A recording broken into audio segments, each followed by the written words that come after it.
How's it going? I am doing okay. I hope you are doing well. Sitting here waiting on a couple things to happen here at this customer, and then I'm going home.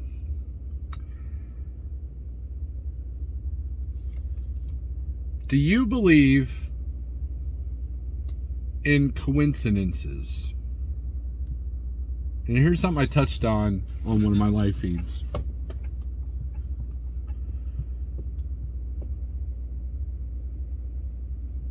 One of the things that I've discovered in my journey to lose weight is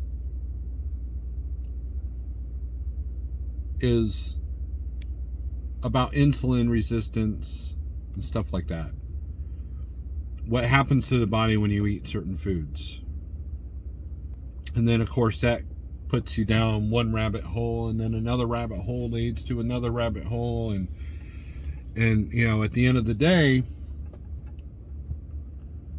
your eyes are wide open. You're having these little mini epiphanies, and you're going back the last 20, 30, 40 years of your life going, oh, I get it. This is why this happened. This is what's happening. This is what's happening to our kids. This is what's happening to ourselves.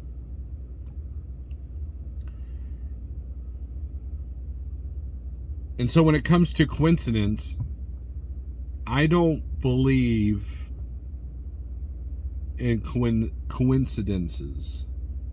That's a tongue twister. I believe that things happen for a reason. If you have, for example, if you have an illness in one part of the country,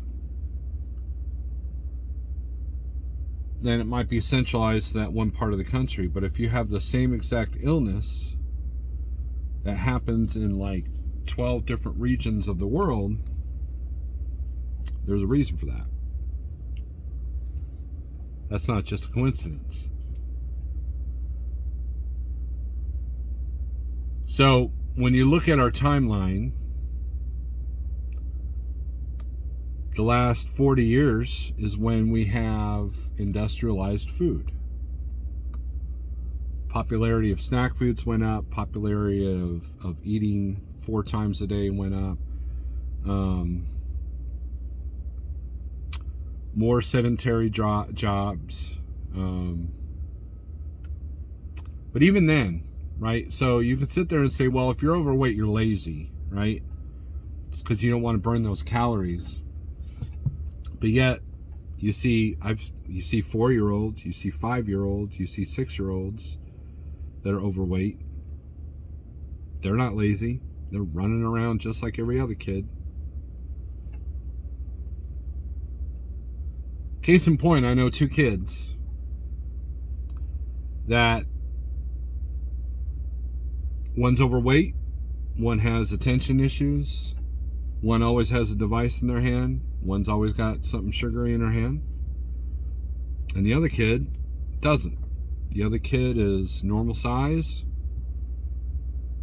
a lot of energy, a little bit brighter, a little bit more attentive.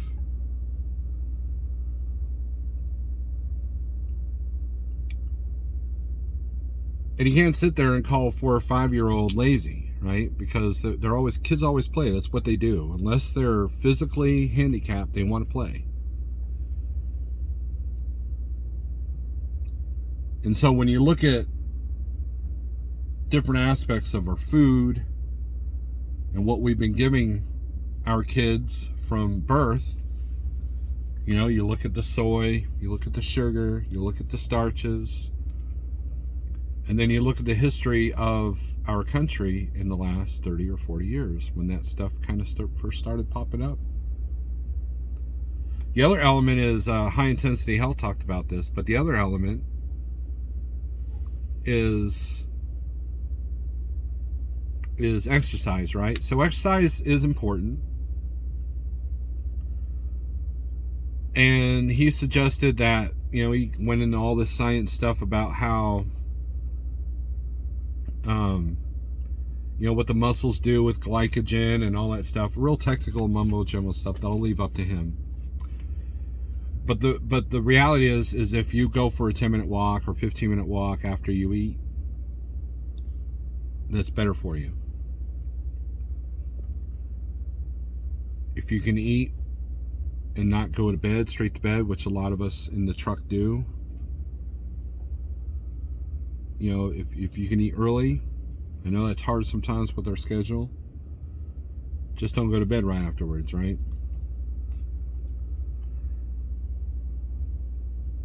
But when you look at the country's health physically, it's not good.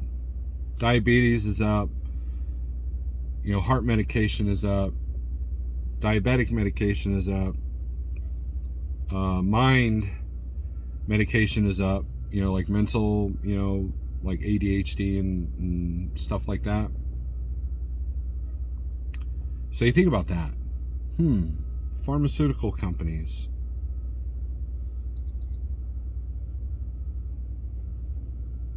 You have companies that make you sick, and then you got the companies with the cure. And so we sit here and we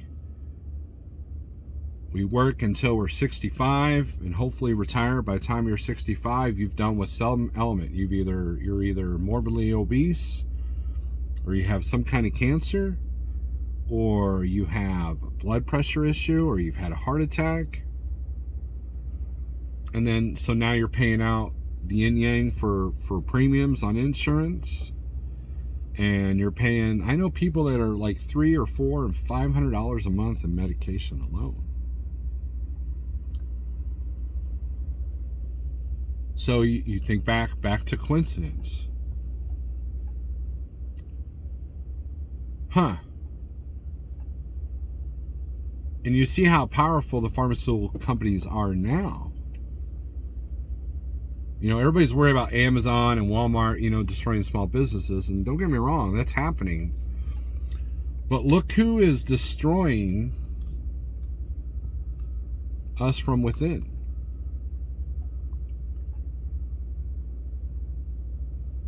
Create the cause and create the cure. That's the best way to make money.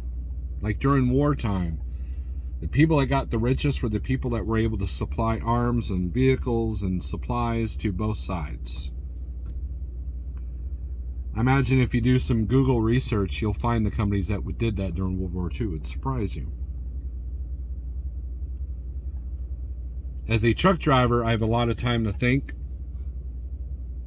and my eyes are open because I know quite a few people, myself included, that have fallen victim to the health, the food, the lack of motivation, the dopamine addiction. You know, I've been on Facebook for the last 27 days, and I still pick up my phone to check it without checking it. You know, I pick up my phone, that motion is there. And the name Facebook pops in my head. There's something to that. You know, I talked to a friend of mine that's on TikTok, and I said, it's addictive. And he goes, no, it ain't. Try going without TikTok for a week. See what happens. Can you do it? How many times? Pay attention to how many times you pick up your phone to check TikTok or Facebook or Instagram. And you might be, oh, well, Steve, you're blowing this out of proportion. You know, this social media, there are some bad elements. It's not all bad.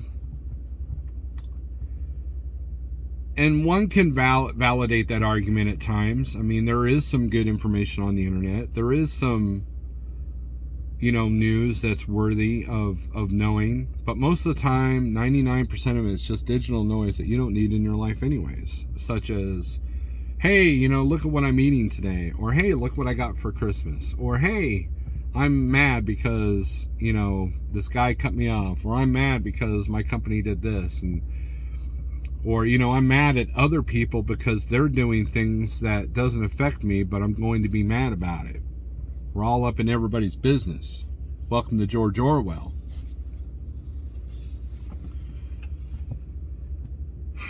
And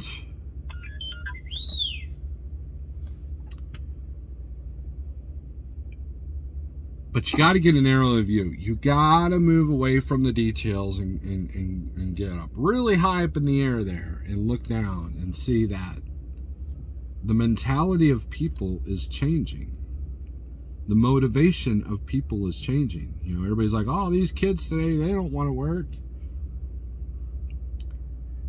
And while that might be true in some circles, the reality is, you know, we're all arguing about whether it's the government doing this or the kids are doing that. You know, the reality is that mind state, that mental state, that mindset is there.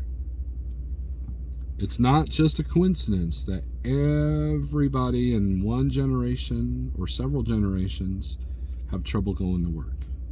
Why is that? What created that issue?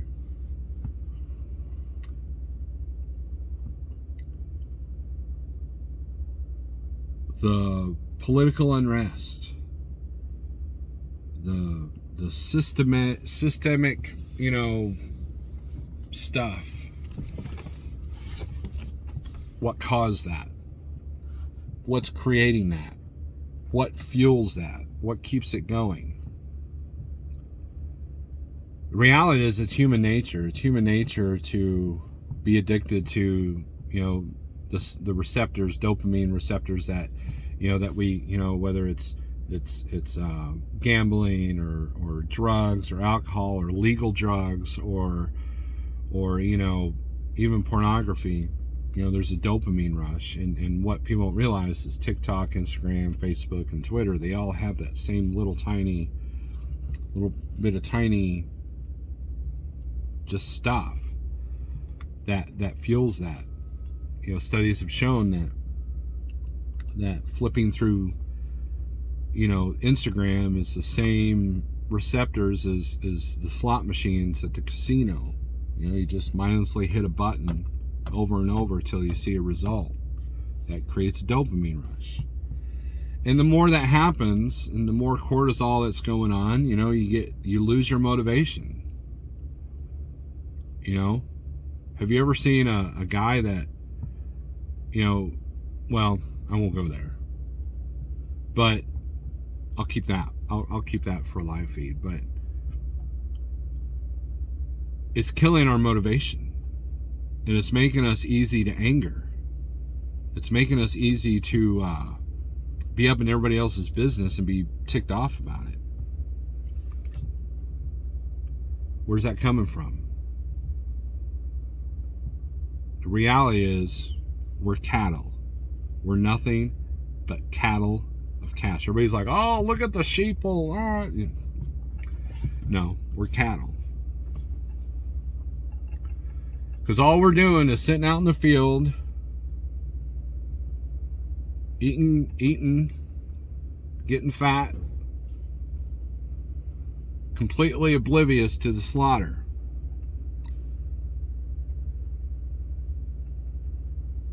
And, you know, and okay, well, what are we? We're cash cows.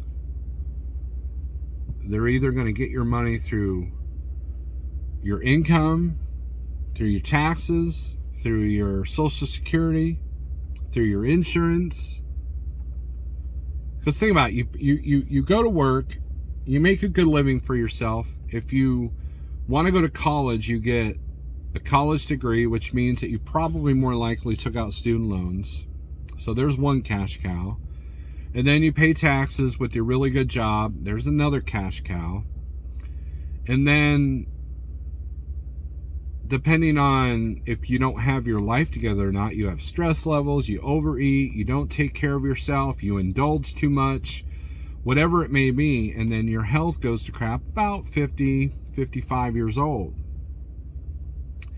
Now we can get you for medication, or maybe you're addicted to illegal drugs, or maybe you're addicted to legal drugs, or maybe, you know, or maybe we've got you addicted to something else, like, I don't know, like collecting things and getting you riled up, you know. getting you angry about something. So you got to buy a t-shirt for it. You got to announce to the whole world, you know, start a Facebook group so you can announce to the whole world about how one thing makes you angry.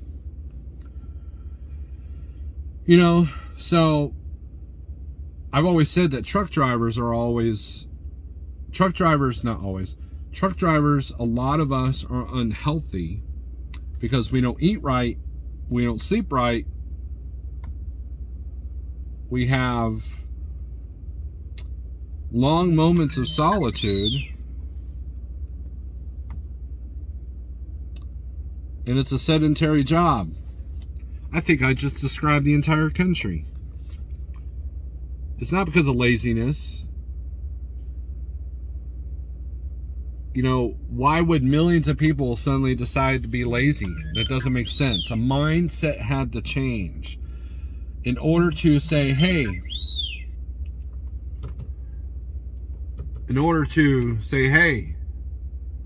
you know, millions of people, a whole generation is having trouble getting to work.